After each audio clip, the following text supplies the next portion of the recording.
Morning, everyone. Good morning. Good. You all know why we are here this morning, to celebrate a great man.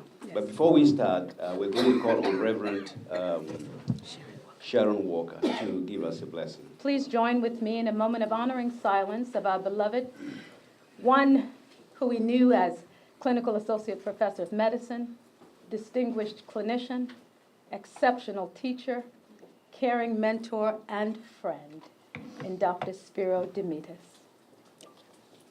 Let us pray.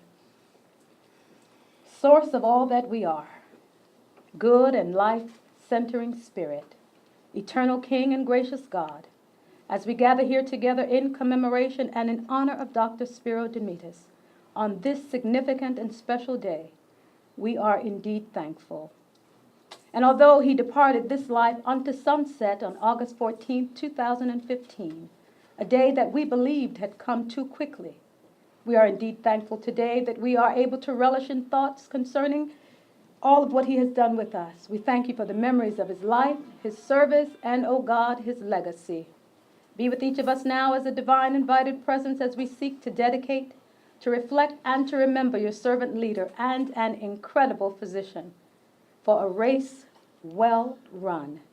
Grant now the pleasures of remembrances, soothe the sorrow that may surface, and provide sweetness where bitterness still abounds.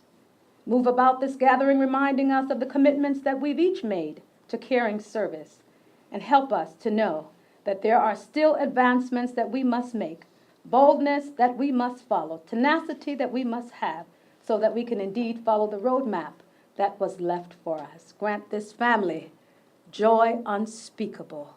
It's in your precious name we pray. Amen. Amen. Thank you. Thank you very much, Thank you. Reverend Walker. Thank you. I'd like to welcome all of you to this very important occasion. You all know whom we're talking about, Dr. Spiro Demetis. All of us, we all come and we all go. The question is, when we come and we're gone, what do we leave behind? What is the context in which we come and we go?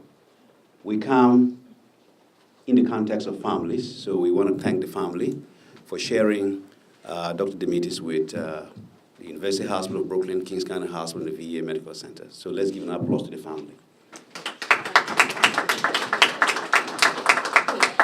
The wife is here, and the wife has a lot of family members, as you can see, and Spiro was a family man. I think all of you who came to the memorial following his passing would have understood what Demetis' private life was. He was really, really a family man, and I saw some of the things he did, sitting in that boat and those yachts. It was a lot of fun with the family.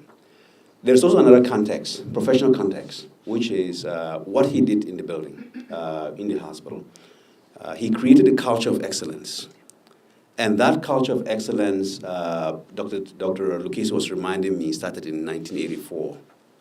And it never stopped until he passed. So Dr. Lucchese was an intern in 1984, right? So that's a long time ago. And now he became interim president of the institution, and now he's interim dean of the College of Medicine. He understands Dr. Demetis really very well. And the other colleagues, the pulmonary division, the critical care team, all of you have done so much in Demetis' life that we cannot even recount what that is all about. In the context of the hospital, he was the director of the institution. He directed the ICU so well. He was one of the master clinicians. I trained under him.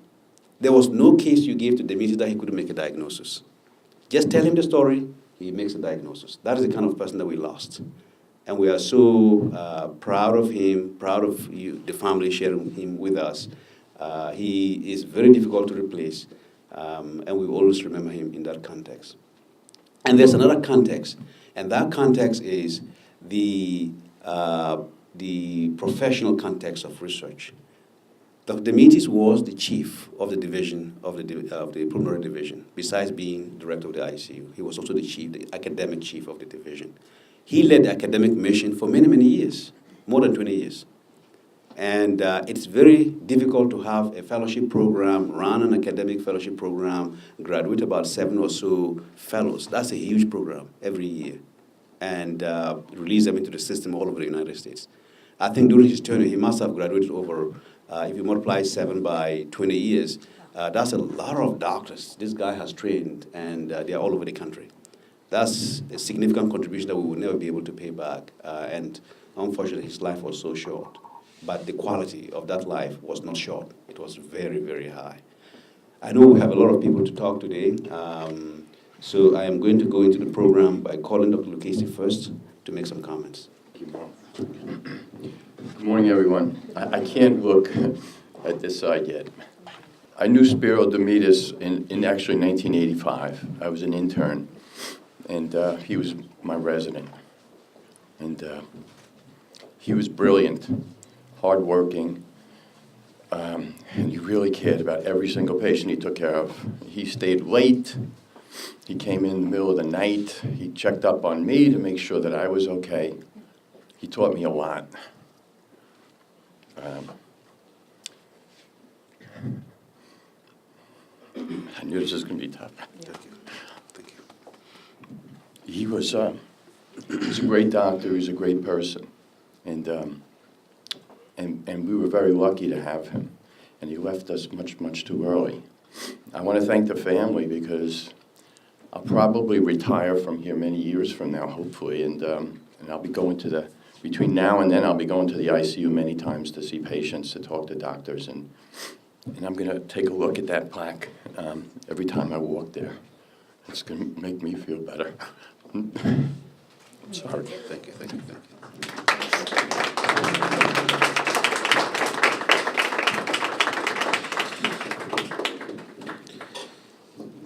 Every institution runs with a system in place. We have our system, the president's office is our system that manages our affairs.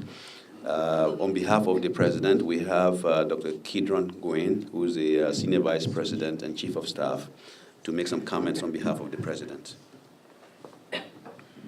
Good morning. It is very rare that we get an opportunity to honor those who have done so much for Downstate, so much for this country, so much for New York State, New York City, and this is absolutely a great opportunity to do that. Dr. Riley wishes that he could be here. Obviously, he's in another meeting at this time and couldn't make the adjustment. But just looking around this room, it's amazing the number of people who are here today, who are here to honor Dr. Demetis. Unfortunately, I didn't have the opportunity to meet him, but I just wish that I did based on this response. You know, the people standing in this room, the people out in the hallway, it's amazing. I was talking to Drs. Lucchese and who else was I talking to? You, Dr. Salafu. I was talking to Drs. Lucchese and Salafu out in the hallway, and they were saying the man was brilliant. He could make a diagnosis from his car on the way to the hospital. It's like, wow. So, you know, I just wish that, you know, this was the type of dedication that we all had, not only to our jobs, but to our patients, to our families, to everything. And the family being here today, it's absolutely beautiful. I thank you guys for being here on behalf of Downstate, on behalf of Dr. Riley, who is our president. Again, it's just an absolutely beautiful thing. We will certainly honor Dr. Demetis for his many years of service to Downstate, to New York State. We will continue to honor him. We just thank you for this opportunity to unveil this plaque today. So thank you.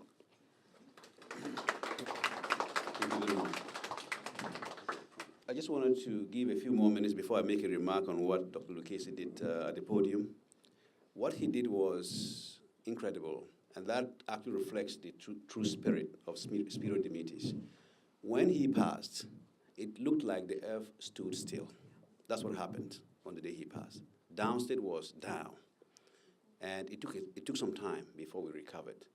And you can see from Dr. Lucchese's emotions that we haven't really truly recovered, but we will, and we will carry his legacy forward.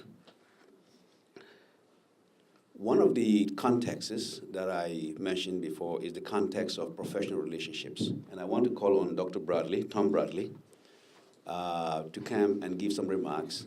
Dr. Bradley is one of the colleagues of Dr. Demetis. They knew each other for a long, long time from the 80s, and we're so happy to have him here. Dr. Bradley. Thank you, Mauro. It's actually from 1978 that I knew Spiro. We went to medical school together.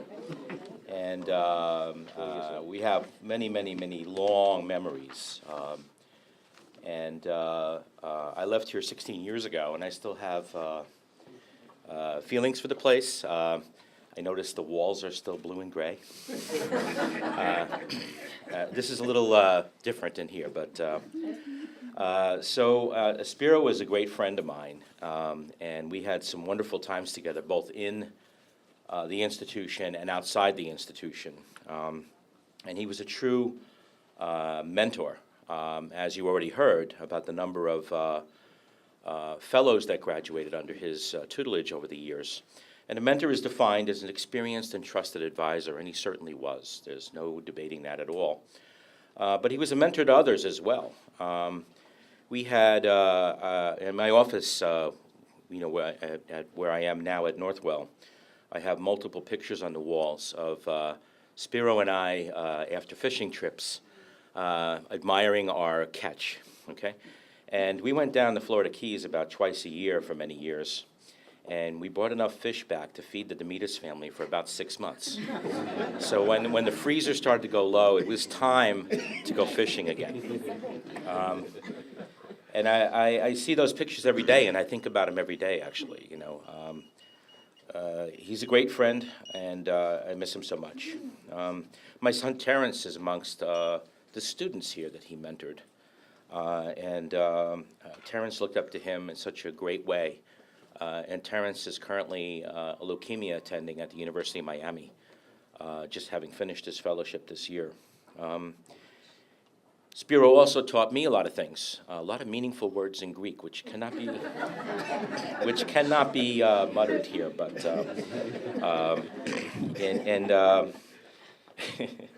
and he may have been the first person I ever heard to say that the fish sinks from the head, which is a common thing in the news nowadays, but, right? There's an anonymous Greek quote that I came across after the ceremony that was held here at Downstate, and I said, oh man, I wish I had heard that before. It was like 2 days afterwards, and it was, society grows great when old men plant trees whose shade they know they shall never sit in. And that sits above my desk, actually. A very meaningful quote, and that epitomizes what Spiro did in his training of all the individuals that go forth to care for patients in the future. Okay, thank you very much.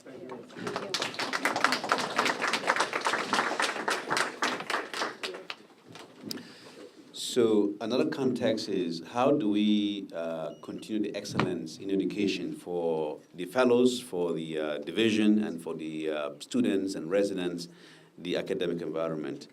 And it was amazing. When he passed, we understood what he actually did. We never truly appreciated what he did fully until he passed. We realized that this man was jack of all trades. The work that one man did, maybe 5, 6 people couldn't do, because he was all over the place. But we're lucky enough to get a replacement, Dr. Robert Forunji, who has come now and is building a very nice team around the academic environment to try to bring the team together and promote all the various things that the institution stands for, which is excellent clinical care. We want to give the best care to our patients. We want to do the best research that will promote clinical care, and we want to educate the young people coming up. So I would like to invite Dr. Robert Forunji in that regard to make some remarks. Thank you. And I want to speak to the family.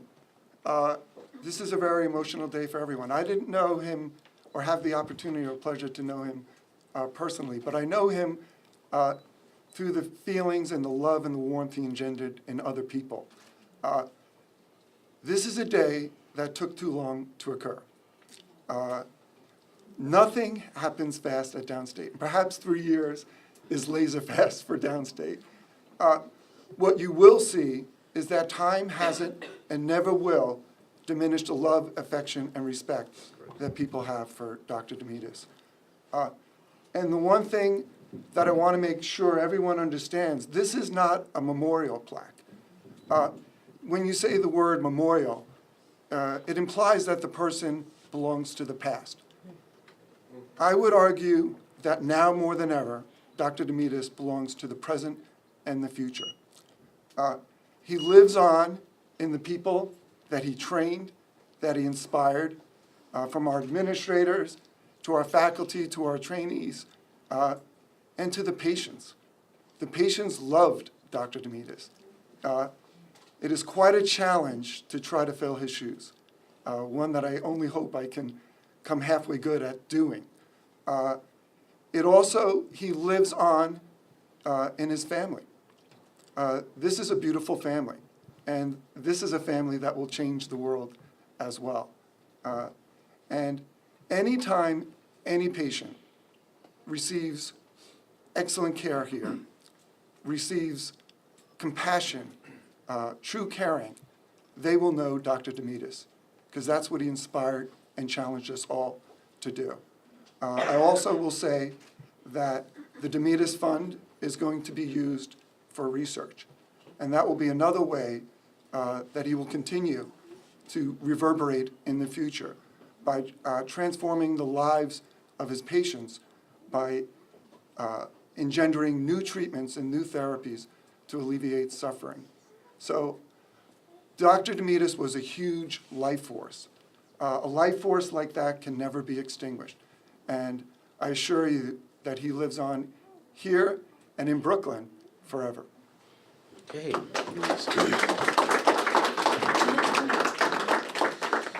So another context is the nurses, right? We have one of the highest, I would say, longevity of nurses in any intensive care unit in the country that I know about.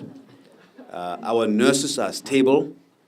They've been there for maybe decades. They understand the job. They are very dedicated to the job, and they were all nymphs of Spiro Demetis. So I would like to invite Pooja. Is Pooja here? That's you, okay. Belligant. No, the ICU nurses. Somebody should make a comment from the ICU nurses first, before we get to Pooja. Yeah. Make it brief.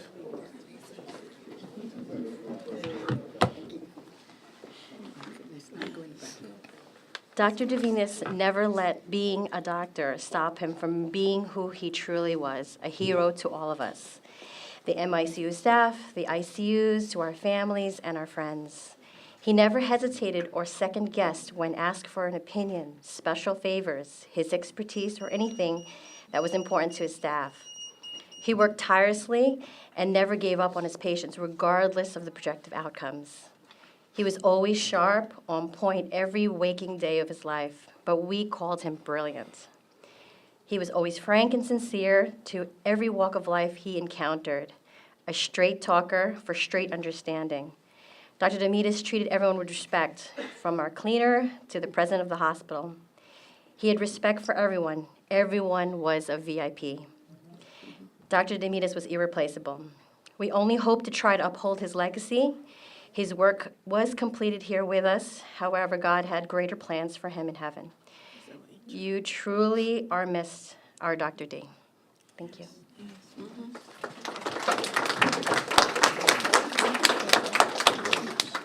I just want to say, on behalf of all of us in the ICU, how greatly we miss Dr. Demetis. I was just telling Dr. Salafu, I was out now for almost 2 months with a broken MCL and proximal in my knee. I fell. And I was just telling Dr. Salafu, I know Dr. Demetis would call me when he didn't see me for so long. He was not only our doctor, our friend, he was my big brother, my Greek brother from another mother. He was the guy who any one of us in the ICU could go to speak to when we had a problem in our personal lives or in a health risk. I know if he was here, he'd tell me, Janice, go ahead and do the damn surgery. But I always say to him, afraid of anesthesia, but nothing personal. But from the doctors that he trained to the nurses that he ate with, every day his name lives on. And as Dr. Ferrangi said, his light is still shining as a candle. I don't need a paper to talk about Dr. Demetis. I could go on and on and on, but I know a lot of other people have to talk. And he loved us dearly, and we miss him every day. But we know every time we see a little bird in the window or a butterfly come close to the ICU, we know he's watching over us. And we know we will continue to live on, and everything in the ICU will continue to live on through Dr. Demetis. Dr. Farangi has taken his role, but he's not replaced him. We love Dr. Farangi just as well, but Dr. Demetis was our hero. His candle will continue to shine, not very dim, but very bright. So guys, as I always tell you guys, my residents and all my attendants, I always say, remember what Spiro would do and what he would say. So thank you guys for allowing us to speak again, and I wish we had Dr. Demetis for a longer time. Thanks. Okay, Pooja, one of the junior attendings, come and make a comment on behalf of your fellow attendings. It is my great privilege to speak about Dr. Demetis today, and I represent all of his fellows, dozens of whom are in the room today with us. I can still remember the day I met Dr. Demetis. I was a month-old intern at Downstate, and I'd come in one Saturday morning to see a declining patient, and I'd call the attending to say, this patient's declining. Call Dr. Demetis. This was her recommendation to me. So in walks Dr. Demetis in his weekend attire of jeans and cowboy boots, and he told everybody what to do, shouted orders at everyone. Everything was fine. And I had no idea who he was at the time or what his specialty was, but he made an impression on me. I knew this is someone who always knows what to do, and you can always count on him for anything. And I was his resident and his fellow, and that impression never changed. Even after graduation, I always knew this is someone I can call on for professional or any other opinion, and he would give it to me. As a physician, his skills are legendary, as many people have spoken before me. Where he had an incredible work ethic. I can still remember presenting 12 consult patients to him on a day when he had rounded, not only at Kings County ICU, but also at Downstate ICU. And what was incredible was he listened to each presentation like it was the only thing he had to do that day. And I think that's what made him such a great physician and person. As fellows, we quickly learned that he expected only the best. He pushed us to always get the best care for our patients and make bold and brave decisions. He brought out the best in us. He gave us independence, but he always had our backs, and he always had unwavering faith in us. When he was sick, fellows came from all over the city, all over the country, sometimes taking flights from across the country just to spend an hour or two in his room. And it's a testament to what he meant to us as fellows. Because once you were Dr. Demetis' fellow, he was not just your mentor or program director or division chief. He became family. He has made more of an impact on my life than I can say. And I'm just grateful that he shaped me as a fellow. And I'm grateful that even today, when I am dealing with a difficult clinical situation, I can hear his voice in my head, saying some of his characteristic pragmatic words that I can't repeat. But I'm grateful that I still hear his voice in my head. Thank you. Very nice.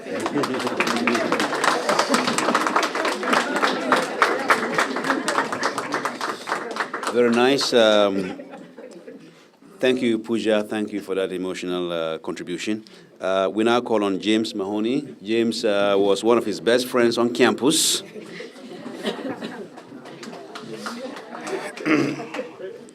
How you guys doing this morning? Now, it would be too easy for me to say what kind of doctor Spiro was. Just way too easy for me to talk about the things he did for us, me and everyone else, just about in this room. And I knew him since 1986. That would be way too easy. So I have to give, of course, two quick stories. The first one, kind of at the end here, he was having a little problems urinating. So he's yelling at me, "Charlie! Go get McNeil, urologist. Go get McNeil. I need him at the bedside right now. Now, I need him now."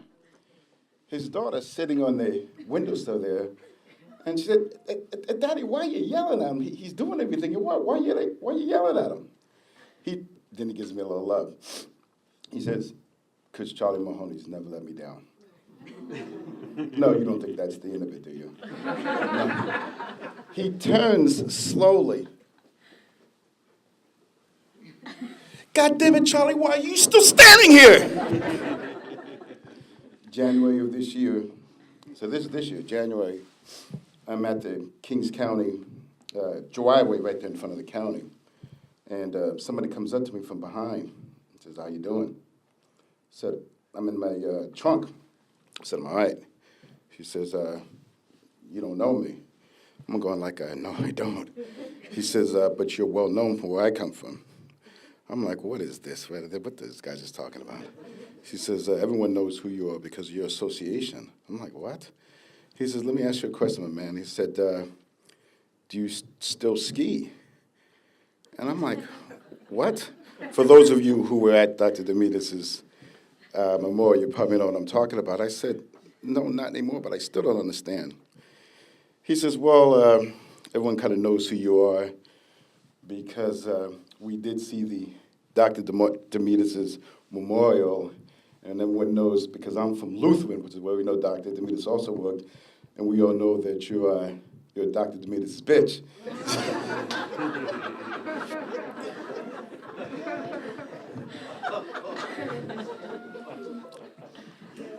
To the family here in 2018, I'm still Dr. Demetis' bitch, and I'm happy to say it.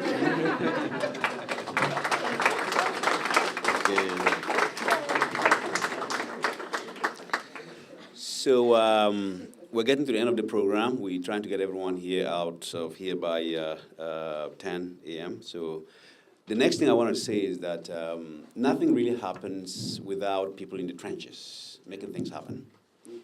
And so I like to acknowledge some people who have really worked very hard with Spiro and have made his life easy and have been able to organize this event with the family's consent, of course. So the first one is Shelley Anthony.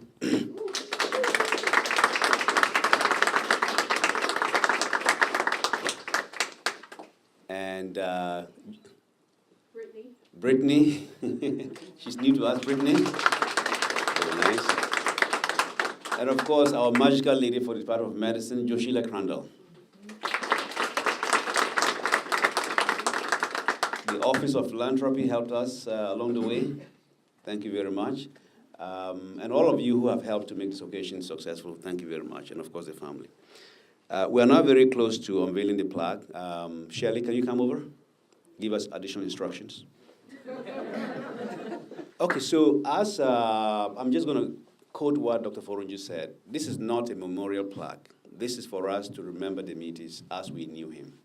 All of us, again, we all come and we all go. The question is, how do you want to be remembered? That is what we have in this plaque. All right. So let the family come over.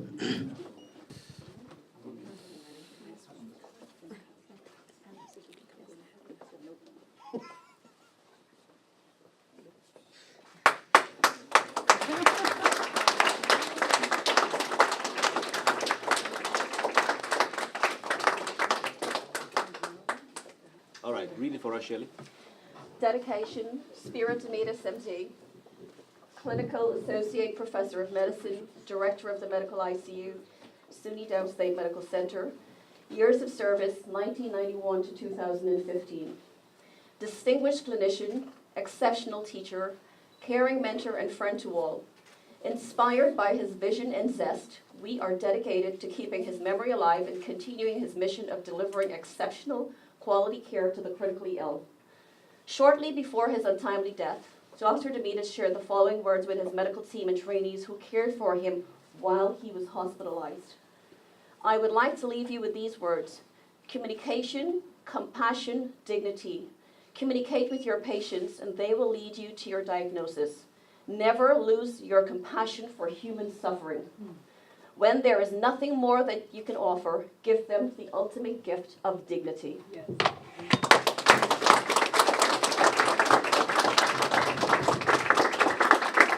Okay, I would like to maybe invite Tina, the wife, to give some final remarks, and then we close. Good morning, everyone. It's wonderful to see you all here. Oh, this one, okay. It's wonderful to see you all here.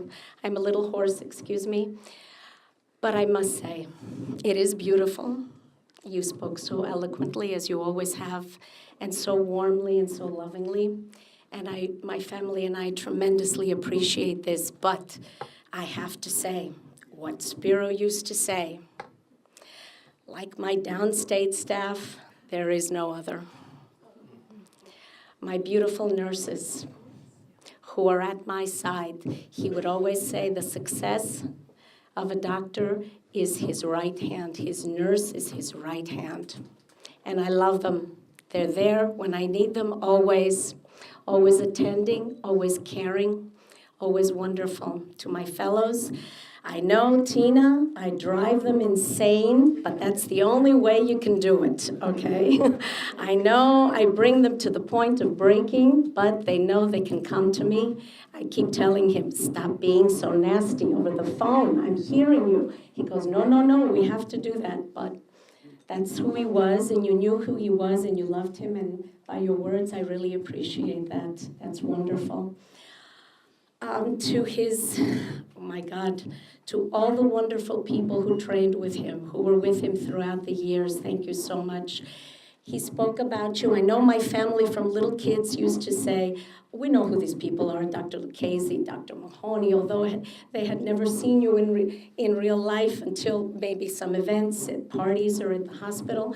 They knew who you were because he would bring home all his stories, and they were amazing stories, amazing friendships, amazing comradeship, and we felt as though we were part of the Downstate family, although we did not see you on a daily basis. I would love to really always see you constantly, and we should keep in touch, and I will do that for sure. He's still calling the shots. I'm telling you, he's here. When Shelley called me and said, you know what? We were thinking of doing this dedication. I'd like to do it in December. It's Christmas, it's festive, it's wonderful. I have 2 dates in mind, December 5th or December 12th. And it took my breath away, and I'll tell you in a minute why. She goes, December 5th, I'm really ready for it, but I don't know. You know what? Something's pushing me to do December 12th. Well, he was pushing her. When I told her, I think it's December 12th, because December 12th is the feast day of his patron saint, Saint Spiridon. All of Greece celebrates his hometown, all of the areas, and today, this morning, whenever all of my family came in, they all said, happy name day to Spiro, who has passed, and to little Spiro, who now carries his name. He's 2.5 years old. And he's just as spunky and just as opinionated, okay? He's just learning how to speak, and the first thing he says to me when he doesn't want to listen to me because I talk too much, he goes, no, yeah, Grandma, stop, no more, enough. That's all he keeps saying. And that's what Spiro used to say. That was his favorite. Tina, you said enough. So, we thank you. We love you. And we love what you have, all of the care that you gave him, the support that you gave our family at our difficult time. He said that if I don't die at home, I'm going to die in my second home, Tina. Make sure the ambulance takes me there, and if the ambulance doesn't want to take me there, you're going to drive me. You're going to stuff me in the back seat. That's where I'm going to go. So, thank you from the bottom of our hearts. Okay, so this plaque is going to be on the 3rd floor, the ICU floor of the hospital building, just before you enter the intensive care unit. It's going to be there, and everyone would have the opportunity to see it, read it, and reflect on it. So on behalf of the President's Office, on behalf of the College of Medicine, the hospital, and Dr. Lucchese has played all those 3 roles. He's the president, he's the dean, and at some point he's the dean, and now he's our medical director. So on behalf of all the 3 arms of what we do in our daily lives at Downstate, I'd like to thank all of you for coming to respect Dr. Spiro Demetis and to honor the family for the contributions of Spiro Demetis to Downstate. So thank you very much and have a wonderful day. Thank you.